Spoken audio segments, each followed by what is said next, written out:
सर्वांना नमस्कार. माझ्या YouTube चॅनलवर सर्वांचं स्वागत. आज आपण इयत्ता दुसरी मंथन या स्पर्धा परीक्षेतील गणित विषयातील घटक पहिला पाहणार आहोत, संख्या ज्ञान.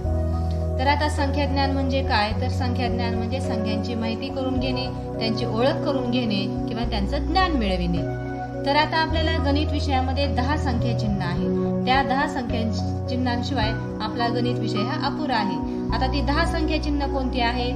तर इथे मी अगोदर दिलेली आहेत 0, 1, 2, 3, 4, 5, 6, 7, 8, 9. तर ही एकूण 10 संख्या चिन्ह आहेत. तर ह्या 10 संख्या चिन्हांचा वापर करून आपल्याला कोणतीही संख्या लिहिता येते.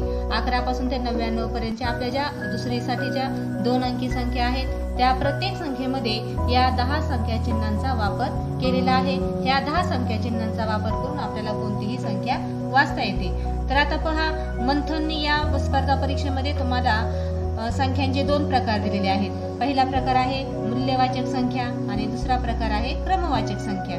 तर आता मूल्यवाचक संख्या म्हणजे काय? तर आपण वस्तू मोजण्यासाठी ज्या संख्या वापरतो त्यांना मूल्यवाचक संख्या असे म्हणतात. आता समजा तुमच्या आईने तुम्हाला काही चॉकलेट्स दिले आणि तुम्हाला मोजायला सांगितले आणि तुम्ही ते मोजता. तुमचे ते सगळे एकूण चॉकलेट 15 झाले, तर 15 हा नंबर जो आहे तो मूल्यवाचक संख्या आहे. परत तुम्हाला काही फुलं आणायला सांगितले आणि ती फुलं मोजा म्हणून सांगितलं, तुम्ही ती फुलं मोजली एकूण आणि ती झाली 17, तर 17 ही संख्या मूल्यवाचक संख्या आहे. तर समजायला अतिशय सोपं आहे. आपण म्हणजे जे मोजण्यासाठी वापरतो त्या संख्यांना मूल्यवाचक संख्या असं म्हणायचं. लक्षात ठेवा बाळांनो, आलं का लक्षात? तर आता आपण पुढचा प्रकार पाहणार आहोत, क्रमवाचक संख्या. आता क्रमवाचक संख्या म्हणजे काय?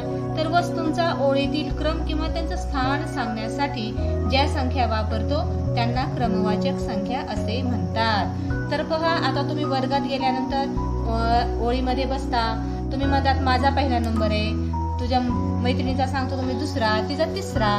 तर बघा, ही पहिला, दुसरा, तिसरा असे जे शब्द तुम्ही वापरता त्यांना म्हणायचं क्रमवाचक संख्या. तर बघा, आता तुमच्या माग तुमची मैत्रीण आहे, तुमचा आहे 5वा नंबर आणि तुमच्या पाठीमागे जी मैत्रीण आहे तर तिचा कितवा नंबर येईल सांगा बरं? बरोबर 6वा. तर ह्याला म्हणायचं क्रमवाचक संख्या. आता परीक्षेमध्ये तुम्ही बघा सांगता माझा पहिला नंबर आला, दुसरा नंबर आला, तिचा तिसरा नंबर आला. तर हे जे आहेत हे सगळे शब्द काय आहेत? क्रमवाचक संख्यांमध्ये मोडतात. अगदी सोपा आहे. मूल्यवाचक संख्या, क्रमवाचक संख्या. तुम्ही आज याचा सराव करा. समजलं का बाळांनो? छान.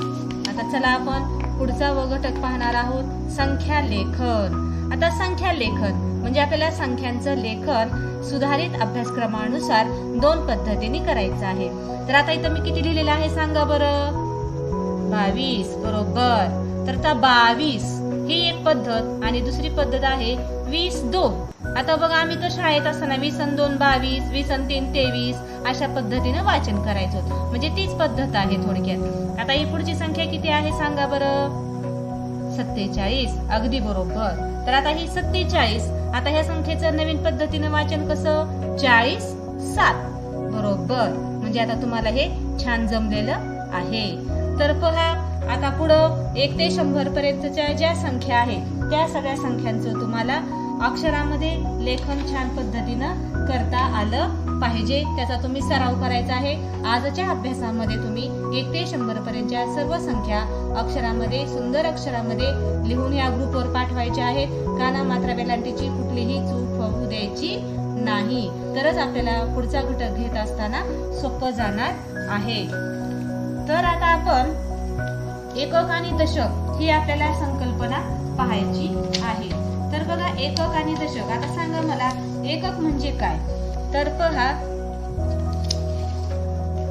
एकक म्हणजे एकटा, सुट्टा. एकक म्हणजे एकटा किंवा सुट्टा, त्याला आपण एकक म्हणतो. आता दशक म्हणजे किती? दशक म्हणजे 10 वस्तूंचा एक गट झाला की त्याला काय म्हणायचं आहे? एक दशक. तसंच आता 2 दशक म्हणजे किती? आता तुम्ही म्हणाल 20. तर आता 20 मध्ये 10 चे किती गट येतात? तर 20 मध्ये 10 चे 2 गट येतात. म्हणजे त्याला म्हणायचं 2 दशक. आता दशक आणि एकक ही जी संकल्पना आहे त्यावर आधारित आपण स्वतंत्र व्हिडिओ उद्या बनवणार आहोत. दशक आणि एकक कसं तयार होते आणि त्यापासून 11 ते 99 पर्यंत आपली उधळणी कशी तयार होते ते आपण उद्या पाहणार आहोत. तर बघा, तर हा माझा व्हिडिओ तुम्हाला कसा वाटला तो मला नक्की सांगा कमेंटद्वारे. तुमच्या काही सूचना असतील तर त्याही सांगा. माझ्या व्हिडिओला लाईक करा, जास्तीत जास्त शेअर करण्याचा प्रयत्न करा. धन्यवाद.